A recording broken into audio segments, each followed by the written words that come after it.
CM Punk drops a huge hint that Daniel Bryan is all elite as we patiently wait for him to come to AEW. Welcome to the Squared Circle Psychobabble. My name is Michael Valenti. Joining me is Ralph Valenti. Ralph, on this episode of AEW Dynamite, a lot of people were anticipating CM Punk talking. So he has this interview with Tony Schiavone.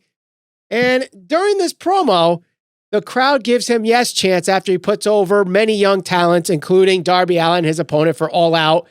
And CM Punk responds to the yes chants by basically saying, be patient. So what are your thoughts on this, Ralph? Is Daniel Bryan all elite? Well, he certainly laid it on pretty thick. And I think that when we look back to the weeks leading up to CM Punk's debut on Rampage, AEW was certainly giving more than enough hints that CM Punk was going to be there and that he wasn't, Tony Khan was not going to let the fans down. Now, I think the difference here was this certainly seemed to be impromptu, right? Because CM Punk said this and did this based on the reaction that he was getting from the fans, with the yes chants and things of that nature. So I don't think he went out there planning to mention anything about Daniel Bryan or to drop any hints or anything like that. But this is certainly the biggest hint that we've gotten. There's certainly been speculation all over the internet, Twitter, everywhere about where Daniel Bryan is or plans on going. And I think this is probably the first step towards confirmation that it looks like he may actually be joining AEW. Yeah, I think at this point, if Daniel Bryan didn't show up at SummerSlam or part of SummerSlam weekend, he was done with WWE. And outside of New Japan Pro Wrestling, I really don't see him going anywhere else in another promotion. I don't see him in Impact or Ring of Honor.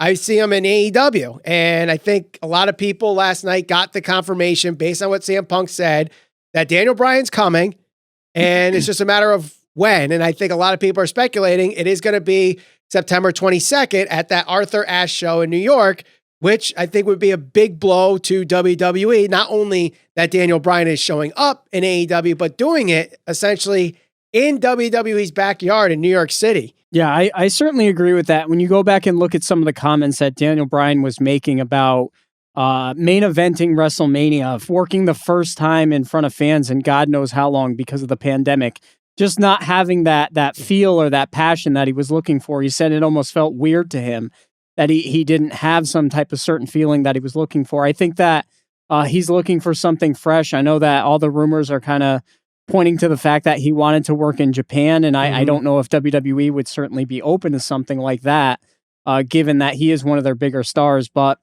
I got to think that given the momentum that AEW has had over the last several months, especially given the fact that now they've signed CM Punk, I think that Daniel Bryan or Bryan Danielson or whatever he plans to go by is certainly going to be showing up in All Elite Wrestling sometime soon. Well, probably going to be Bryan Danielson because WWE owns the trademark for Daniel Bryan, and Bryan Danielson being his real name, going to be hard to circumnavigate around that. I know WWE trademarks real names, as we know with John Cena and Matt Riddle, but still, nonetheless, he'll wrestle under Bryan Danielson.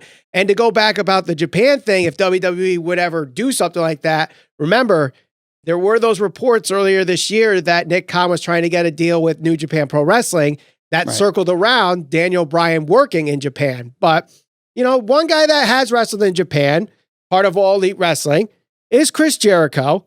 And he laid out somewhat of a bombshell on this episode. So he talked about his loss to MJF last week on Dynamite. Wants one more match with MJF on the consensus that if he loses, his in-ring career is over. So MJF does accept the challenge. We get that at All Out. So similar to what we saw with Roman Reigns here, Ralph, where he put his time in WWE on the line if he didn't beat Cena. Jericho's doing the same thing.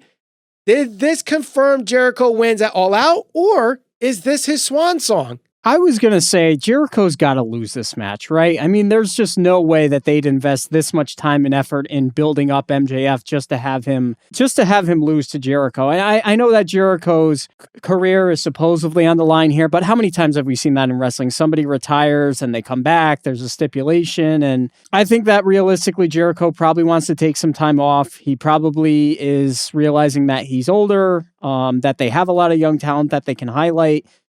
He can do just fine on commentary, as he pointed out. He can still be a guy that is on TV on a weekly basis, but maybe he just wants to take a step aside, make the fans miss him a little bit, and then there'll be some angle down the line where he comes out of retirement or comes back and wrestles again. I don't see MJF losing this match. I really don't. Don't forget also that Fozzy, I'm sure, is going to be touring soon. Right. So he's going to take time off for that. And I know he doesn't necessarily need to take time off of AEW to do the tour because AEW doesn't have nearly as close to the schedule that WWE had where you're getting like 300 dates. You basically work either Dynamite or Rampage and that's it. And then the pay-per-view.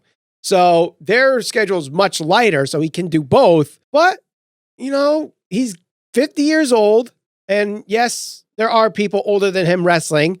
None of them are really wrestling full time. So this could be a segue into a part-time role. Obviously, the commentary is a thing. I know a lot of people didn't like his commentary on Rampage in the first week. He was a little too loud, too obnoxious. Things he was saying wasn't really making sense. But there were times, during the early pandemic era where it was him and Shivani, and he was really good. So, there's something there with Jericho in commentary. Maybe needs to tone it down with the yelling and the screaming and talking so damn fast, but that happens with inexperience in commentary personally. Yeah, I don't see them investing this much time in actually building up MJF. I mean, look, AEW, still a relatively young company. MJF is probably one of the guys that they're looking to be one of the top heels in AEW, so he's got to go over somebody. And if he's not going to go over Jericho, like you just wasted however long. I mean, this feud's been going on forever, I feel like. So at least a year. Yeah, and that's the thing too. You see Jericho, and I talked about this last week, more so Jericho than MJF, I guess, but he's really kind of distanced himself from the inner circle. You don't really see them coming out as a group. Proud and Powerful has their own thing going on with FTR, which certainly looking forward to that. Hager, haven't really seen a whole lot from him. And, if Jericho's going to step away, I think they're doing that intentionally. So that way it's just like, all right, well, now what do we do with the inner circle? Yeah, that's true. I mean, they have their own individual storylines, I guess, Hager and Wardlow, even though they don't really do that anymore. It looks like Sammy and Sean Spears are done. I'm assuming next week, FTR and Santana and Ortiz, that's going to be done at least for the foreseeable future. So with Jericho losing, that probably breaks away from the inner circle and let them do their own thing. But, let's move on to another match that got added on to All Out last night. And that is Jon Moxley will be facing Satoshi Kojima of New Japan Pro Wrestling at All Out. I think a lot of people aren't really familiar with Kojima. He is a legend in Japan. If you follow Japanese wrestling, he is a legend there. But I think to those that really just started following New Japan Pro Wrestling in recent years, maybe, when Kenny Omega came to Rise and the whole Bullet Club thing, this guy's name wasn't really talked about. So you thought, oh, we're going to get Hiroshi Tanahashi and Moxley at All Out. That's not happening. In fact, next weekend, Hiroshi Tanahashi is going to be facing Kota Ibushi for that IWGP US title at Wrestle Grand Slam. So I think a lot of people are a little let down by this announcement of Moxley versus Kojima. Yeah. I mean, I think the biggest issue, like you pointed out, is just the fact that unless you're a big fan of New Japan Pro Wrestling, a lot of people don't know who this is. So this is going to be a first for a lot of people that watch AEW on a consistent basis, or even for some of the people that are tuning in just over the past couple of weeks to see CM Punk and to get a little more acclimated to AEW now. So, is it going to hurt the pay-per-view? No, it's certainly not going to hurt it. I would have liked to see Moxley maybe wrestle somebody that is a little more well-known, but it's not like this is the main event of the night. So people are tuning in to see Punk. Let's be honest. Exactly. And there's a lot of other matches that are intriguing enough where this won't hurt the card. So, it'll be a fun match. Right. And I was looking at the card after the announcement was made that it's Moxley versus Kojima. And I was like, this is kind of a letdown. I didn't know that Tanahashi was doing something next week until after the fact, but obviously that's the reason behind that. 9 matches already on the card for All Out next week. And, that's a lot of matches. I don't know if they're going to add any more, but clearly Moxley's on this show because he is a guy that people want to see. Kojima, I mean, it's going to be a good match. For those that have seen Kojima wrestle, this match is going to be good. Is it going to be a 5-star match? Maybe not. Is it going to be the best match of the night? Maybe not, but I think it's going to be a change of pace from what you're going to see from the rest of the card. And I think it's still going to be a good match. Now, one match that could be very entertaining next week at All Out and could be a match of the night is the Young Bucks steel cage match for the AEW Tag Team Championship. We don't know who they're facing yet, but we do know the finals of that Tag Team Eliminator, which will happen on Rampage Friday night. It is the Lucha Brothers who beat the Varsity Blondes last night on Dynamite against the Jurassic Express. What'd you think of the tag team match, Ralph? And who do you got in the finals on Rampage? I thought the tag team match was fine. I think that we are going to get... I'm leaning towards Jurassic Express because I see some of the things are that I think they're kind of working towards. So I think eventually, we're going to get the Lucha Brothers joining sides with Andrade. Pat, that's going to leave Pac, obviously, the odd man out in that. And I feel like, they wouldn't have had that match a couple of weeks ago if they weren't going to try to build up Jurassic Express to get the revenge or get the titles away from the Bucks. So originally I was hoping for the Varsity Blondes. That's obviously not happening, but I think I'm leaning towards Jurassic Express here. Yeah, I'll admit, I was impressed by that match last night. The Varsity Blondes really work well together as a tag team. Out of all four teams in this Eliminator tournament, they probably work the best as an actual tag team, like in the traditional sense. Lucha Brothers are great wrestlers, but sometimes in their tag matches, they're like two singles wrestlers doing singles matches. Private Party, I think, is still a little green, and Jurassic Express, they were really good on Rampage, and they're impressive. But the Varsity Blondes, they really look like a traditional tag team, and obviously Brian Pillman being the son of Brian Pillman Jr. being the son of Brian Pillman Sr., part of one of the best tag teams in the early 90s WCW, the Hollywood Blondes, Brian Pillman and Steve Austin. It rubbed off a little bit, and you saw that, and they had great chemistry. Bright future for those guys. In this match, I think I'm going to agree with you. I think Jurassic Express is going to beat the Lucha Brothers here, but I wouldn't be surprised. It's a cage match, so let's see what the Luchadors and the Young Bucks can do in a steel cage atmosphere, what kind of high spots they're going to have. I think you're going to get more high spots from the Lucha Brothers than you are with the Jurassic Express. Nonetheless, I'm going with you. I think the story's there with the Jurassic Express. Obviously, the tie-in with Christian Cage and Kenny Omega too plays into a role. But I would love it if it's Jurassic Express because Jungle Boy is a guy they want to push. Jungle Boy is a star that they're trying to tell you is a star. Yeah. If he loses to the Lucha Brothers, which granted, they're great wrestlers and great tag team, but not exactly the star power I feel right now that Jungle Boy has in AEW. Yeah, I agree. I think that, we keep hearing, Jungle Boy is going to be the future. Jungle Boy is going to be a star. Well, you got to put if you're not going to put the heavyweight championship on the guy, he's got to start somewhere. So tag team championship seems like a suitable start. Yeah. Now, wasn't much to this show. I got to admit, Ralph, this was a very interesting show because you're following it up with what happened on Rampage, and CM Punk debuting, and you stack the card up in a way where I feel like there's a lot of recognizable names so that those lapsed WWE fans and those casual fans show up and watch the show. However, I felt like there were times the crowd was off. I felt like the matches weren't exactly great, except for the main event. I think, Malachi Black looked good in the match, the match, and the tag team match with the Varsity Blondes and Lucha Brothers was good. But to me, this felt like AEW was the B show. Well, if there was ever a time where you knew you were going to get an influx of viewers because of CM Punk, given the numbers that they did on Rampage, you would think this would be the card or that they would utilize to show those, I don't know if you want to call them casuals or fans that were interested, to show them what AEW could do. I think that they did a good job catering to maybe the lapsed WWE fan or the fan that doesn't watch WWE anymore, or some of the fans that were just intrigued that Punk was going to be there his first time on Dynamite. They had Matt Hardy on, they had some other former WWE guys like Aleister Black. So I think that was smart. Where I think they dropped the ball was I think they could have used one or two matches to highlight some of their guys that have frankly put on like banger matches in the past on Dynamite.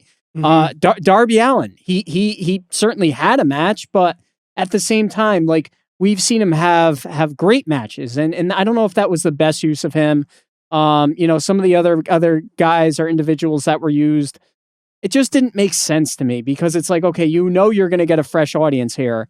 So why not try to highlight some of these individuals that maybe we're not, those fans aren't accustomed to? Because it's probably the first time they're going to see them. And who knows if they decide, oh, you know what, this isn't for me. It might be the last time that they see them. Who knows? Right. I mean, I understand the approach that AEW went with this week. They showcase everybody that was important, but they didn't want to overshadow them with someone else. Like, Darby Allin has the 6-man tag against the Wingmen. Obviously, they're going to win that match, and obviously they're going to get a lot of shine in that match. So why sacrifice potentially getting one upped if Darby Allin has a match, let's say Miro or Lance Archer, or someone that actually has a little bit more star power than the Wingmen, But isn't that why people don't watch WWE? Because they don't like squash matches? And I'm not saying it was a squash, but it's not exactly like it's not necessarily squash matches. I think it's more repeated matches that they hate. Like, squash matches have their value on a show. They just have to be used right. I felt like this week's Dynamite, they attempted to showcase Darby Allin.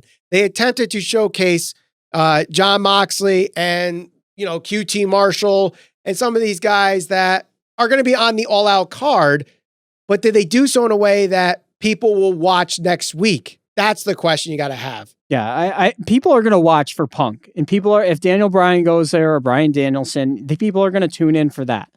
The key is going to be retention. Like, what's going to be that other, okay, you're tuning in to see Punk, but how do you make sure that they're staying tuned throughout most, if not all, the segments that you put on throughout the night? And last night, I think they had a really good shot at, attracting new fans, even given the numbers that were reported, which were good. How many of that? I mean, look at it this way. How did they open the show? That you're getting a new fan base, or some fresh fans that are going to be tuning in. The very first thing that they see is shin kicks and delete back and forth. And it's I'm not going to lie. I laughed at that spot. I really did. I laughed at the whole spot. It was funny. It's fine. The problem's going to be, it's not for everybody. Right. And I don't know. Yeah. I mean, there were some good highlights in the show that we talked about already. I liked the Dan Lambert backstage promo with the Men of the Year. I thought that was good. This seed planting of the Dark Order possibly breaking up, or a mutiny against Evil Uno, where maybe he's getting power hungry now that, they need a leader in the Dark Order or whatever. I thought that was nice. But I'm with you. I think there was something that they may have dropped the ball on there.